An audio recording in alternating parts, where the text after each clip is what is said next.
Kapag hindi na tayo nag-uusap, alagaan mo ang sarili mo, ha?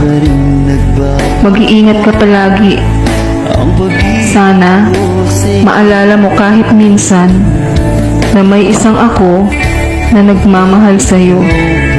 Minahal kita at naging masaya ako nang nakilala kita.